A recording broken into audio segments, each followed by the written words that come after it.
অৰ্জুন বঁটা লাভ কৰা প্ৰথম অসমীয়া কোন? উত্তৰটো হ'ল ভোগেশ্বৰ বৰুৱা। ফখৰুদ্দিন আলী আহমেদ ভাৰতবৰ্ষৰ কিমানতম ৰাষ্ট্ৰপতি আছিল? উত্তৰটো হ'ল ৫ম। কিমান চনত গোপীনাথ বৰদলৈক ভাৰত ৰত্ন বঁটাৰে সন্মানিত কৰা হৈছিল? উত্তৰটো হ'ল ১৯৯৯ চনত।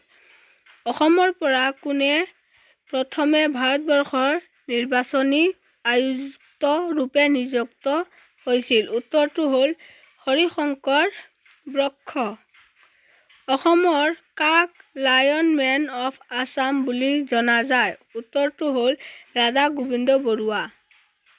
সৰ্বানন্দ সোণোৱাল বৰ্তমান অসমৰ কিমানতম মুখ্যমন্ত্ৰী? উত্তৰটো হ'ল ১৪তম। চৈয়দ আব্দুল মল্লিকে ১৯৭২ চনত কোনখন উপন্যাসৰ বাবে সাহিত্য একাডেমী বঁটা লাভ কৰিছিল? উত্তৰটো হ'ল অগৰী আত্মাৰ কাহিনী। অসমৰ কাক লুইত কোঁৱৰ বুলিও জনা যায়? উত্তৰটো হ'ল ৰুদ্ৰ বৰুৱা। ২০১৭ চনত কোনে অসমীয়া ভাষাত সাহিত্য একাডেমী বঁটা লাভ কৰিছিল? উত্তৰটো হ'ল জয়ন্ত মাধৱ বৰা। চুতীয়া ৰাজ্যৰ প্ৰতিষ্ঠাতা কোন? উত্তৰটো হ'ল বীৰ পাল। কিমান চনত আছাম এছ'চিয়েশ্যন গঠন হৈছিল? উত্তৰটো হ'ল ১৯০৩ চনত। আছাম এছ'চিয়েশ্যনৰ প্ৰথম সভাপতি কোন আছিল? উত্তৰটো হ'ল ৰাজা প্ৰভাত চন্দ্ৰ বৰুৱা। এছিয়াৰ প্ৰথম তেল শোধনাগাৰ কোনটো? উত্তৰটো হ'ল ডিগবৈ। ডিগবৈ তেল শোধনাগাৰ কিমান চনত স্থাপনা কৰা হৈছিল? উত্তৰটো হ'ল ১৯০১ চনত। ডিগবৈ তেল শোধনাগাৰটো প্ৰথম কোনখন জিলাত অৱস্থিত? উত্তৰটো হ'ল তিনিচুকীয়া জিলাত। অসমৰ কোনখন চহৰক তেল নগৰী হিচাপে জনা যায়? উত্তৰটো হ'ল ডিগবৈ।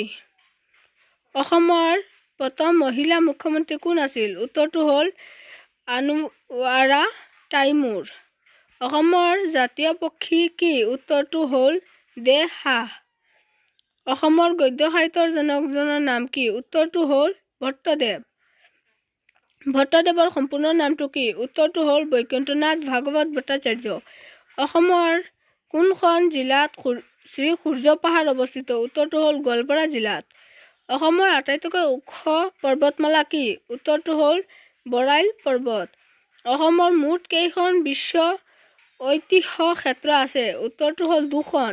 অসমীয়া সাহিত্যত কাক ভাঙনি কোঁৱৰ হিচাপে জনা যায়? উত্তৰটো হ'ল আনন্দ চন্দ্ৰ আগৰৱালা।